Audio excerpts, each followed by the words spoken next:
In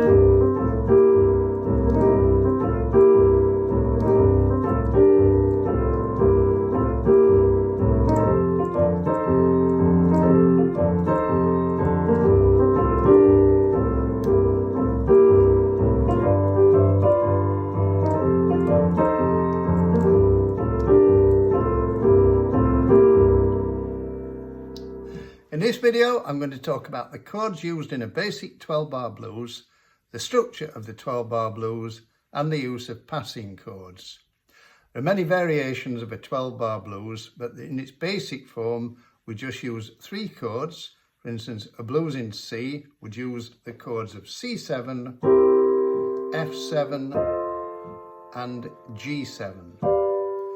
And the structure is quite simple. It is 4 bars of C7, 2 bars of F7, 2 bars of C7, just 1 bar of G7, 1 bar of F7, and 2 further bars of C7.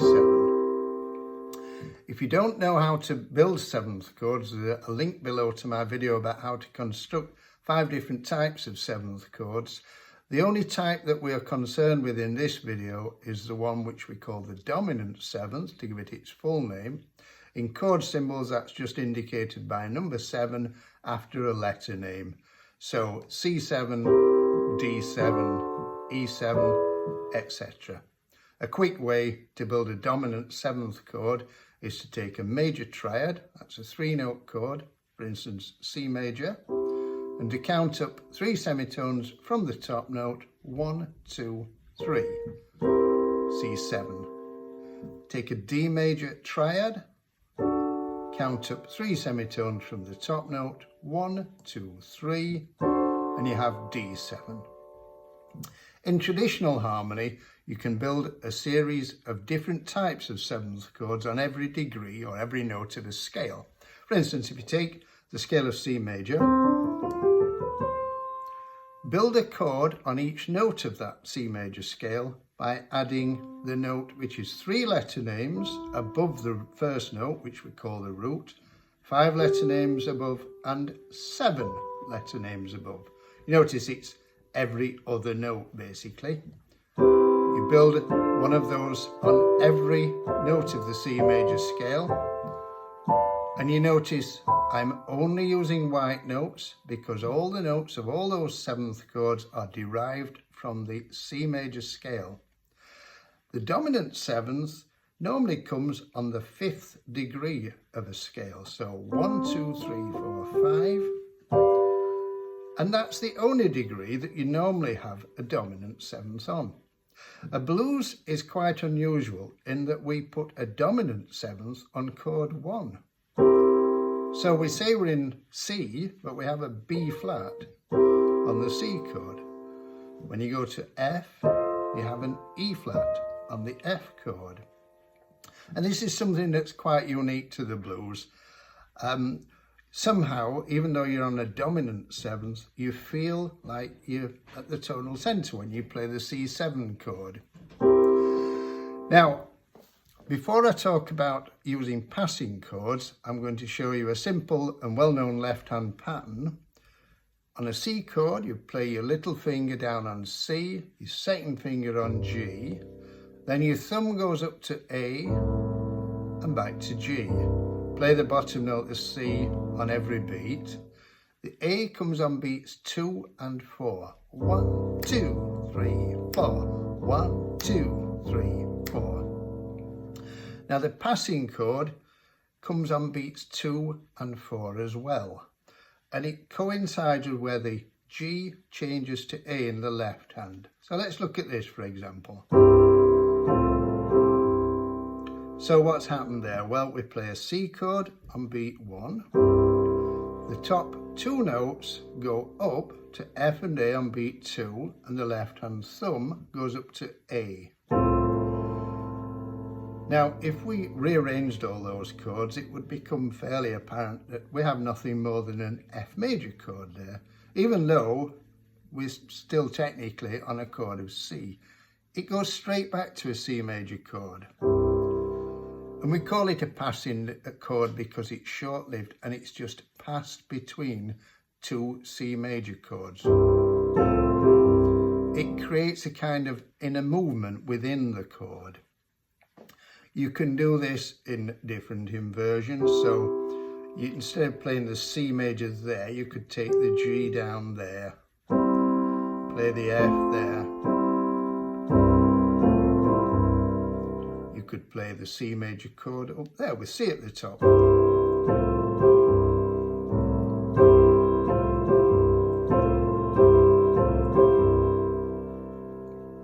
Now, let's look at some variations of this.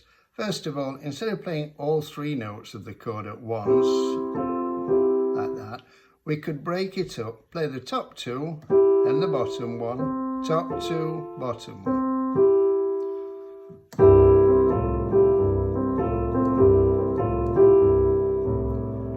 We can enhance that by the use of crush notes. This is where you slide off a note, a semitone below a chord note, onto the chord note.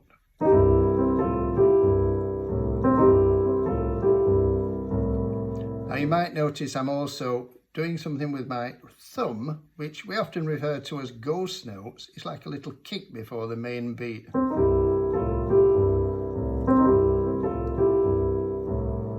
We can extend the pattern by going up to the 5th and the 7th of the chord.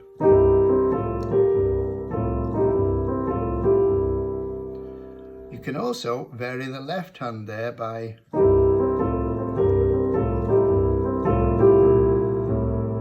the left hand can go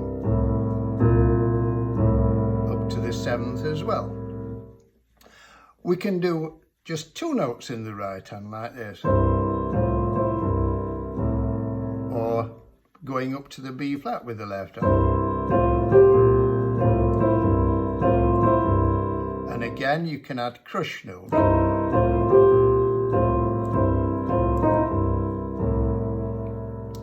Okay, now we're going to look at the use of what we call Mixolydian triads. Now, that sounds terribly complicated. It's not really.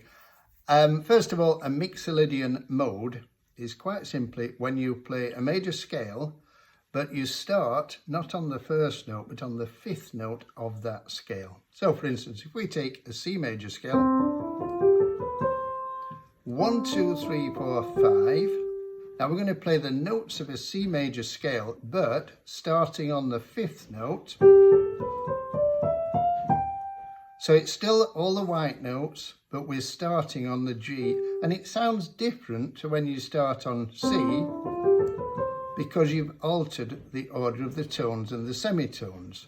Now another way of doing this would be just think of it as a G major scale and just lower the 7th note 1 semitone. So a C Mixolydian you could get by thinking either C is the 5th note of an F major scale, so play the notes of an F major scale but starting on C, so we have the B flat in it. Or you can just simply think, right, C major scale, 7th note, lower it 1 semitone. So F major, lower the 7th note 1 semitone, and you get an F Mixolydian scale or Mixolydian mode. A mode is simply when you start a scale on a different note from the usual starting one. Now, we're going to look at the triads that you can form using a Mixolydian mode. So let's look at C Mixolydian mode, and we're going to look at 3 of the triads that are formed. You can make a triad on every note like that. Remember, we're only using the notes from that mode.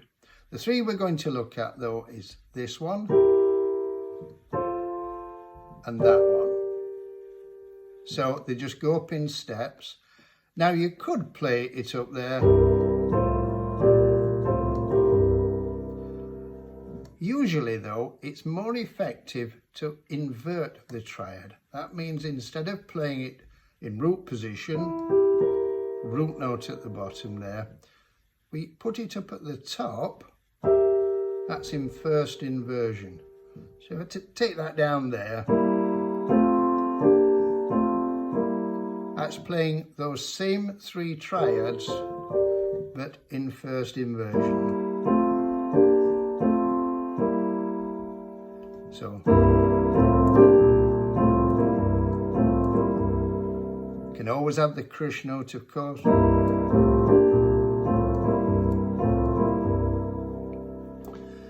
Okay, and then the second way is to do this in second inversion. So remember, that was root position, that was first inversion.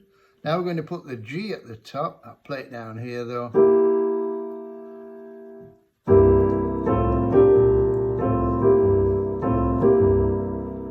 That's probably the one that's used the most. And remember, you can put the ghost notes and the crush notes in.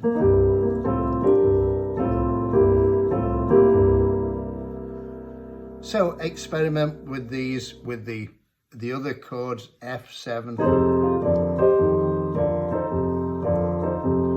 Remember, those triads have been formed from the Mixolydian scale, the F Mixolydian mode rather, which has the E flat in it.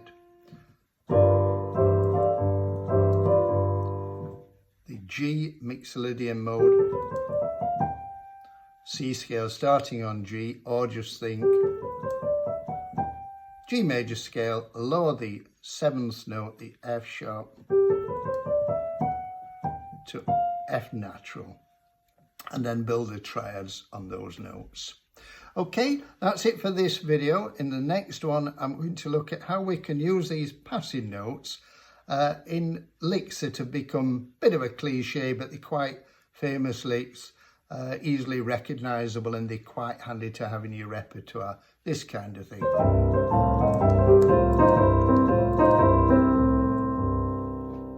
See you in the next video.